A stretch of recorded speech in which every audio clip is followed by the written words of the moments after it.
Good afternoon again. Here I am back in the Chef Explorer kitchen. Brendan Murphy signing in. Happy Easter. Well, that's when it is at the moment. I'm making a beef Wellington today. So going back to a taste of Britain again. Mainly for my better half, my beloved wife on the camera here because it's her birthday today. Happy birthday. We're going to make beef Wellington. So named after Lord Wellington, I think. Obviously it's a British dish. And because by the time you finish with it, it looks like the shape and the colour of his boot, his Wellington boot. Don't ask, I don't think it's going to look like a Wellington boot to me. But anyway, that's where the legend starts. So just to go through the ingredients to begin with, I've got a couple of sheets of puff pastry here. I would prefer would get a roll of pastry if you can. If not, we'll just have to suffice with these at the moment. I'm going to put those, they're going to stay in the freezer, so it's frozen puff pastry until we're ready. In the meantime, I've just got a beef stock simmering away, a proper beef stock, and that's going to go in a nice sauce later. And then main ingredients, of course, is for beef Wellington is a fillet of beef. I've got a couple here, one which is the tail end of the fillet, also called filet mignon, and then this one is part of the fillet steak, which is probably the most tender part of the beef, also the most expensive. But it starts from the tail end, which is the mignon again, up to what we call tournedos. And then you can get the butcher to do this or just check yourself.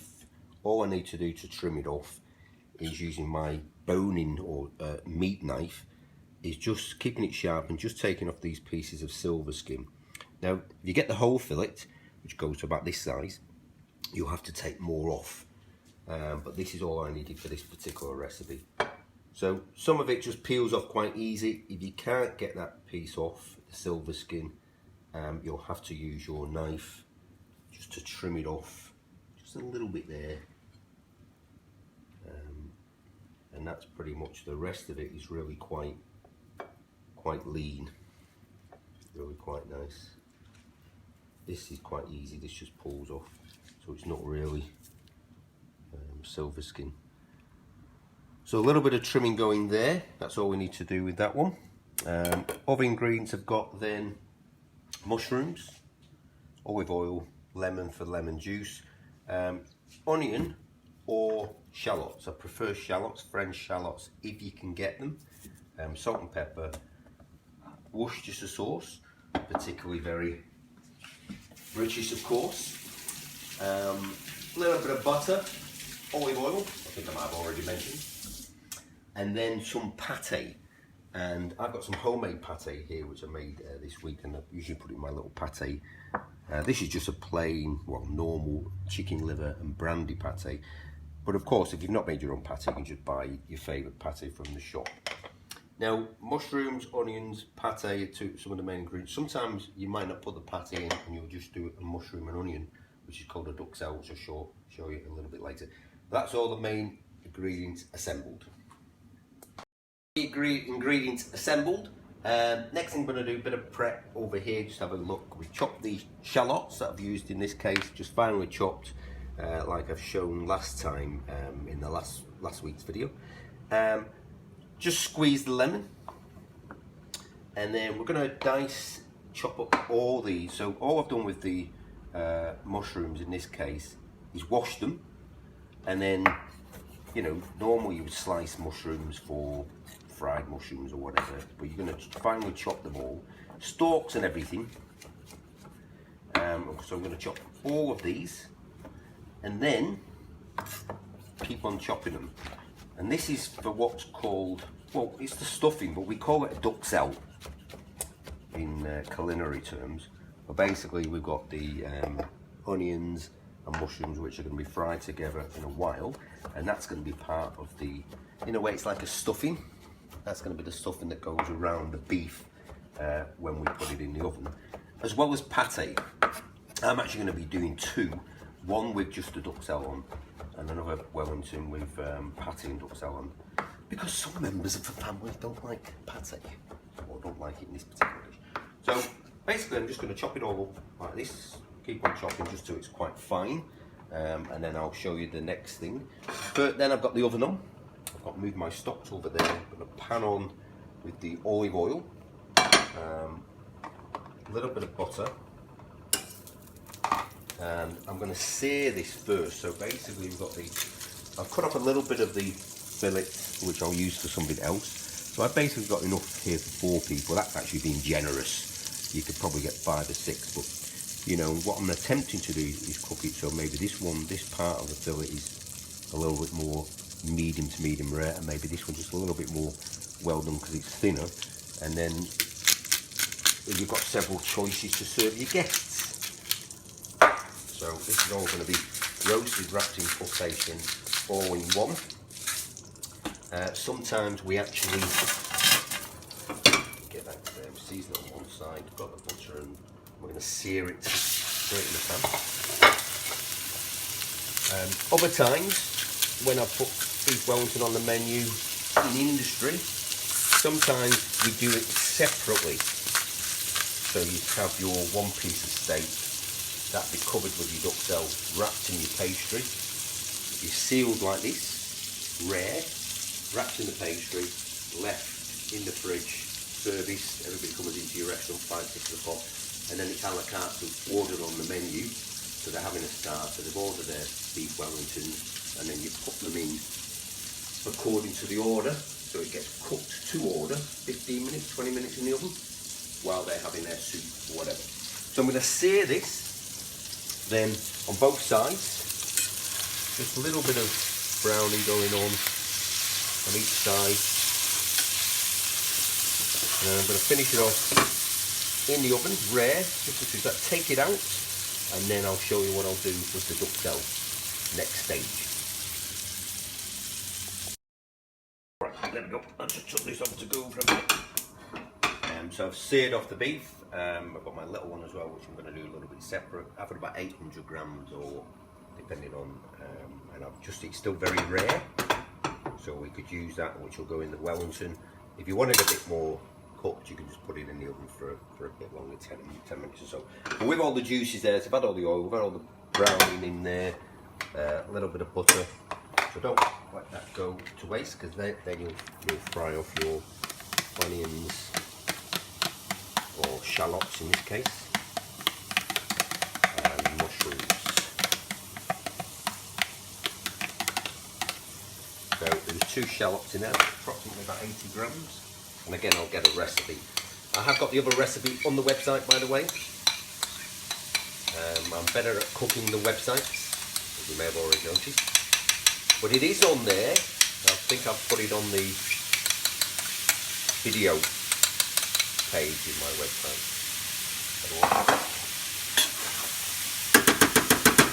Okay, there we go.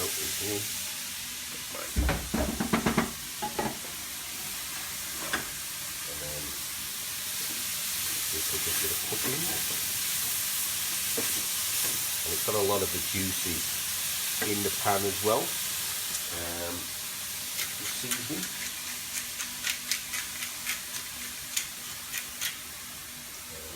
Salt, salt here that chef friend made for me, who's good at food carving. So use your Himalayan rock salt, best salt on earth. So the rest, just a bit far to climb to get it fresh.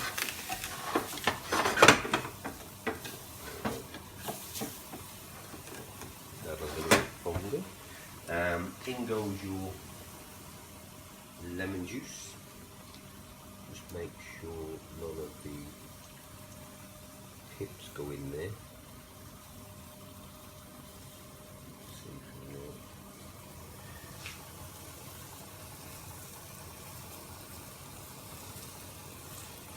Make sure you leave the pips. And your Worcestershire sauce from the county of Worcestershire. Secret recipe, apparently. Really, it's pinched from India about 300 years ago, which is typical British, but we won't go down that road. There we go. In goes your Worcestershire sauce.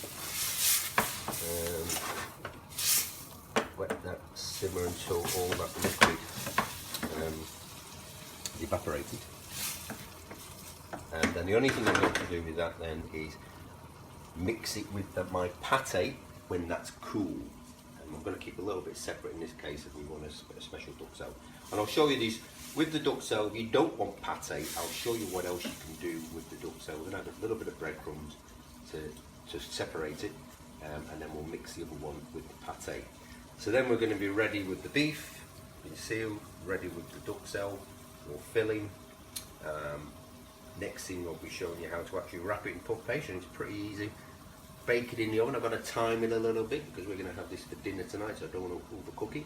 And I've got some sauces being made, which I'll give you a quick demonstration how to make a nice thick gravy later on. Talk to you soon. Okay, just so you can see here, then I've got my beef stock on the go there, still simmering away. And then here, this is just an extra addition to the beef Wellington recipe. It makes a basic brown sauce. I've melted 50 grams of butter in there,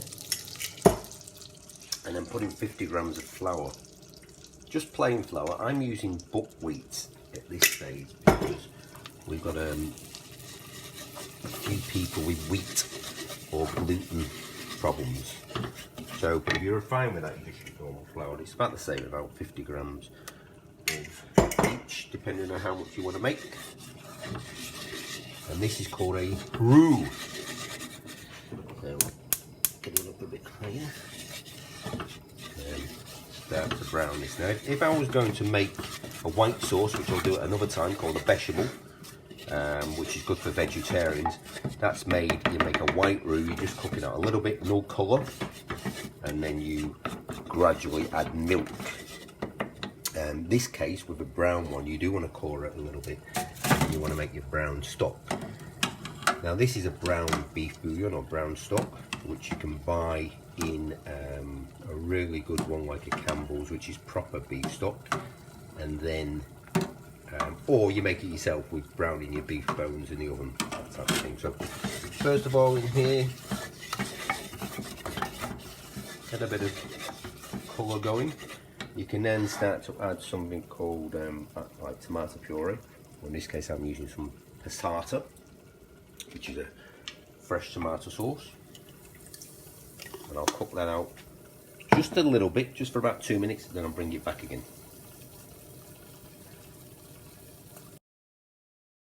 Okay, back to the sauces. And if you want to know more about making sauces, I can do other sessions. This is basically making a brown sauce or a demi-glace. So I'll brown this off a little bit, bit of colour, turn it off to cool it just for a few minutes, because otherwise it gets a bit too hot. And then you can gradually start to add your hot stock. If that was too hot, it would really sizzle. But you see what's happening, you can see inside that pan. Your basic technique to making brown sauces, or in fact based on the French classical method with the roux, thickening it with flour first, or Western style, is make your roux and then gradually add a ladle full of stock at a time. Now you can use whisks as well to keep the lumps out. A lot of chefs use sauce whisks. Depending on the pan, I can use a whisk in this pan because it's a non-stick one, but generally I don't like to use whisks unless it's a stainless steel. But don't use one in an aluminium pan, especially if you make a white sauce, otherwise you end up with grey sauce. And then when we're making large amounts, of course, we use instruments called bar mixes.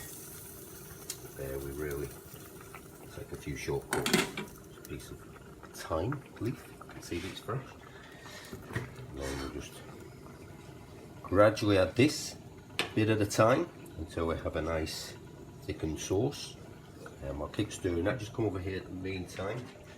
Here's the 2 lots of the duxelle. So a bit of breadcrumbs in the one without the pate, and checked it for seasoning it, so that gives it a bit of thickness. And then the one with the pate, take basically what we need, which is about 150 grams in this particular one.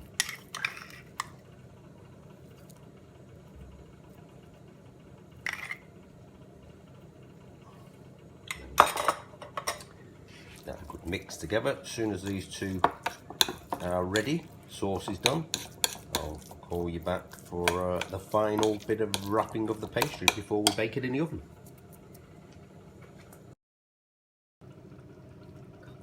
Okay, so there's the sauce there. You can see how thick that is.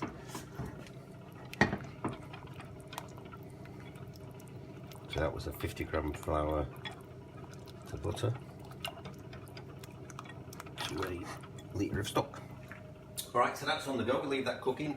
Now, for the final bit of the, just remember to take the plastic off the pastry. Might be a good idea.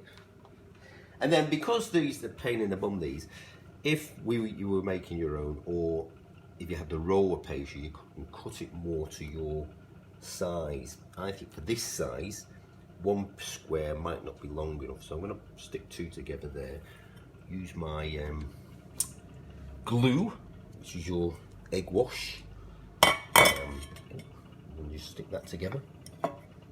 Move my cloth because I'm cleaning as I go. Then, so what you need then is to get your duxelle. Start off, I'd say about here. Put a bed of duxelle on first. I think I can hear a cat in the background, but let's just forget about the noise of the cat because it's too late. She thinks it's dinner time. Maybe she can smell the beef. Okay, then get the fillet, put it on straight on top there on your bed, and then basically you put a bit more of the duxelle on top. As I say, I've still got the small one, which I'll do with just a duxelle rather than the one with the pate. Just move that one around a little bit, and then basically wrap up your pastry like so, bringing it all the way over. So you've basically got quite a nice thickness then around it all, and then we could cut a little bit off, or if you don't mind a bit more pastry, we can just egg wash that bit and put that all the way through. You got one whole piece like this. Then basically you just want to fold the bits down into like a little present. Just going to put a bit of egg wash there as well. Make sure you seal this into a big piece. And what a pain that cat is. What a pain she is. She's going to get sorted out in a minute, because no matter how many times we tell her. Okay, so just squeeze that two together, the two sides. Like that. And then egg wash the top. And that will go in the oven on 200 degrees to begin with.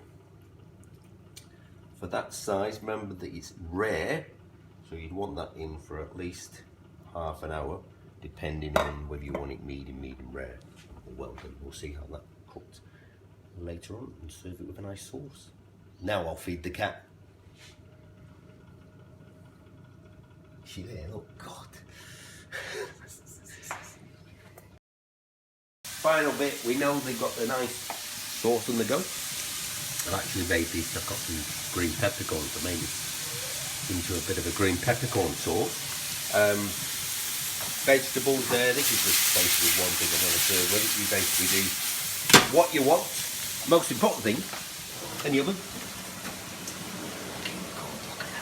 We're feeding a few people today, and I don't know about you, looking good enough to eat.